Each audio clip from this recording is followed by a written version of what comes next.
Hi guys, what I'm going to talk about tonight is something quite traumatic that I haven't spoken about on the channel before, and it affects every training session I do, whether it's running or strength training. So the story begins roughly 10 years ago now, I can't remember the exact date. It was when we lived in our previous house, and one weekend morning, it was early to mid-morning, can't quite remember the time, and it was back in the days before I was a runner, when my main form of exercise was strength training with barbells. I remember my wife wasn't home, and so I was in with one or two of my daughters. It's going back a while, stretching the memory. My eldest daughter would have been about maybe 7 years old at the time, give or take. I'd been doing strength training regularly, maybe 3 or 4 times a week, and this morning I was due to do some deadlifts. So of course I'd woken up, fasted. For whatever reason on this morning I decided that before I did the deadlifts I was going to eat a bit of leftover cake that was on the side in the kitchen. So I had this slice of cake effectively for breakfast and proceeded to go and do some lifting in the spare bedroom where all my gym stuff was set up. Pretty much the same barbell and rack that you see in my garage these days. So after various warm-up sets, possibly some other exercises, I worked up to a heaviest deadlift set of 120 kilograms for however many reps it was at the time, and that's when the problem started.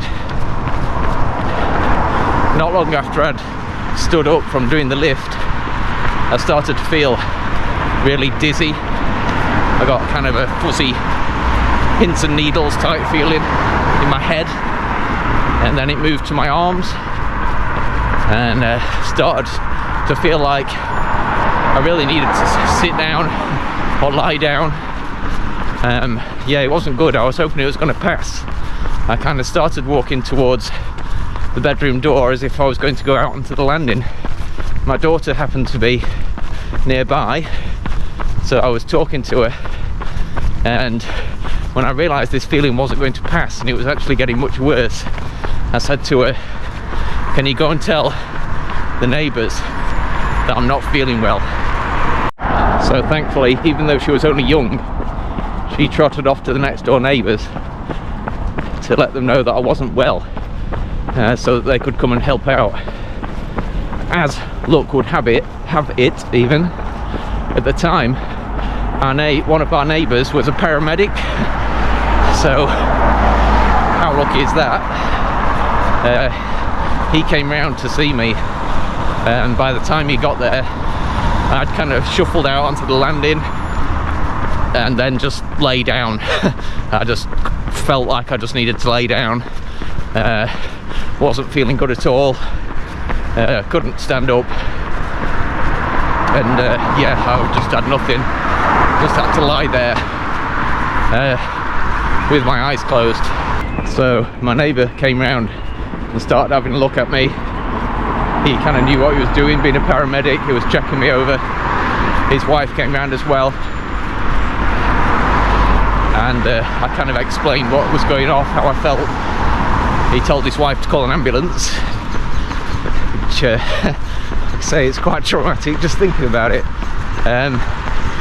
So I was still lying there, and I think the scariest moment, one that really stands out for me, is at one point I thought I had my eyes shut. I tried to open my eyes so I could see what was going off, and I realised they were already open, but everything was black. Could not see a thing. So I'm there opening my eyes as wide as I can, just trying to convince myself that they're not open, but they were, and I just couldn't see anything. Totally blind, just lying there kind of gasping on the landing while we waited for the ambulance to turn up.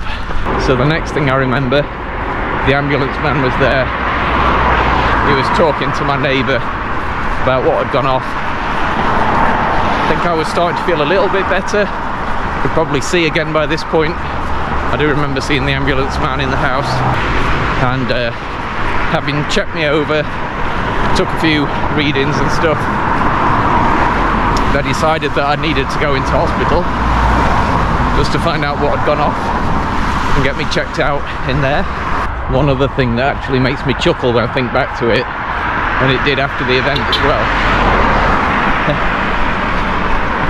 it's I remember the ambulance man, while we were still at the house, was filling out his incident report, and he asked me what I was doing before I collapsed. So I told him I was deadlifting, and he just didn't know what I meant. So I described how you bend down and pick the bar up from the floor. He was none the wiser. I tried a couple of times to explain it to him, and in the end he went, "I'll just put bench press." So that's probably the only exercise he actually recognised, which was extra amusing for me because there wasn't even a bench in the room at the time. All I had was a rack and a bar.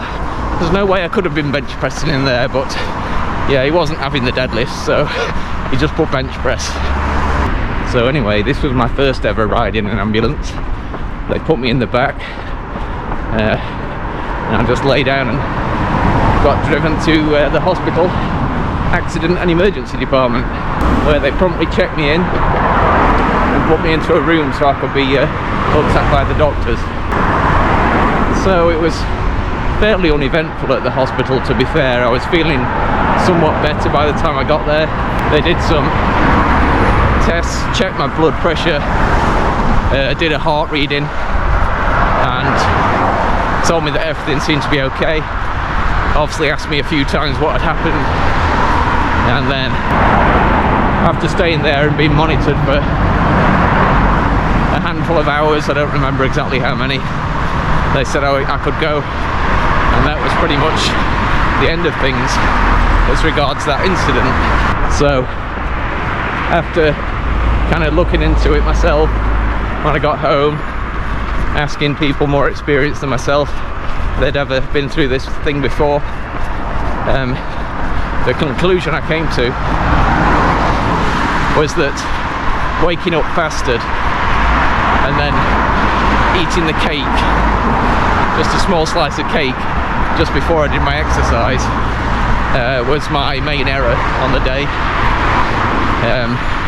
My body, having been mostly in fat burning mode overnight, promptly switched over to using the carbs from the cake, and when I exercised so hard that I burned through it quicker than it could be made available,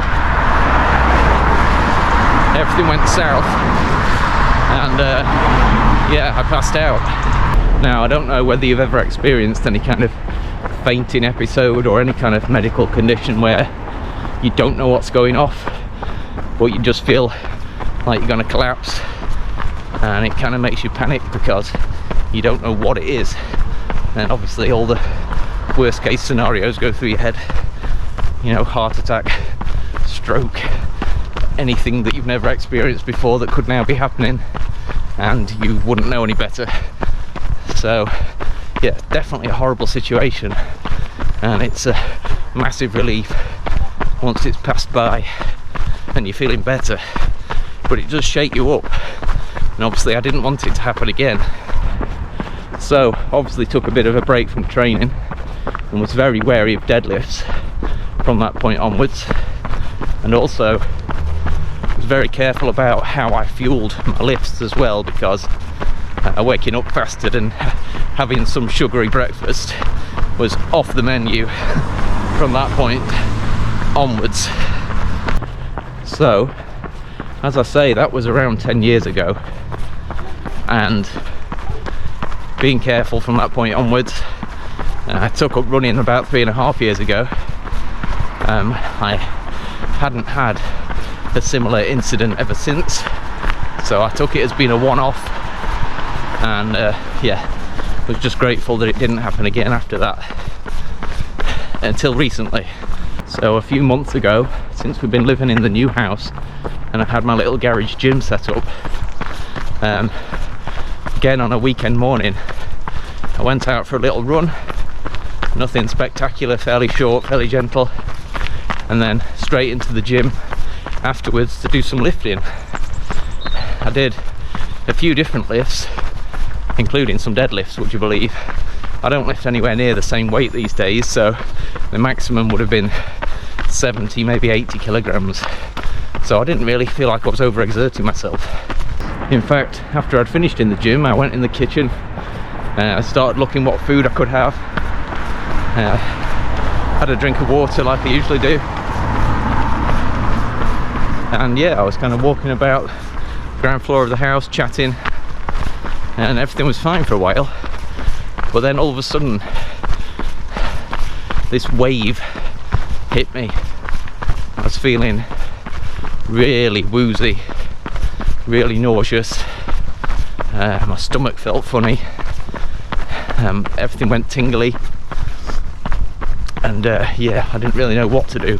I kind of sat down, lay down, told my wife I was feeling really bad.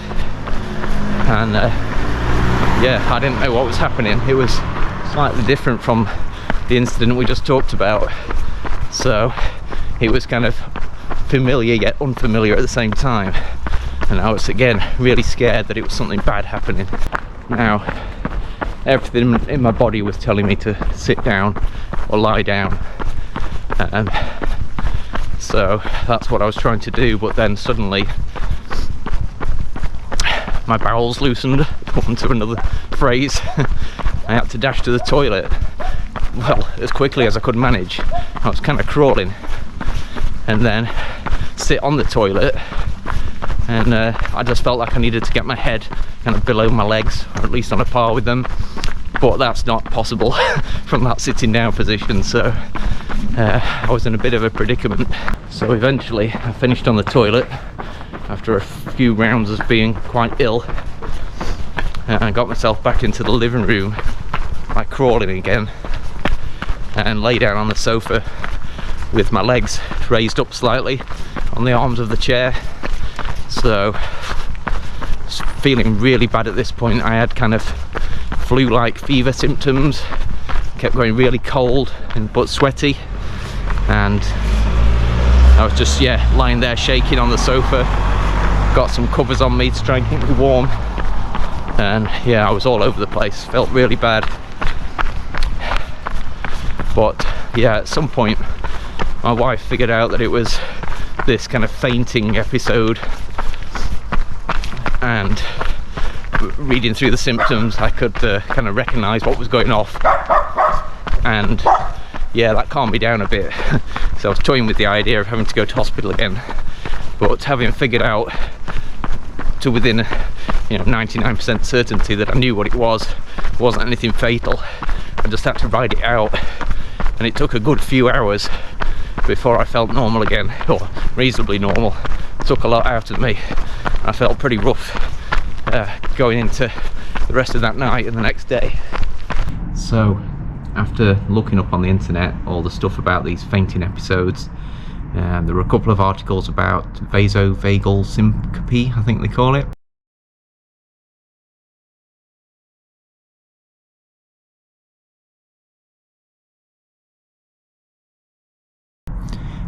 Which is just fainting, but that's usually triggered by, possibly the sight of blood or just some external factor that kind of makes you freak out.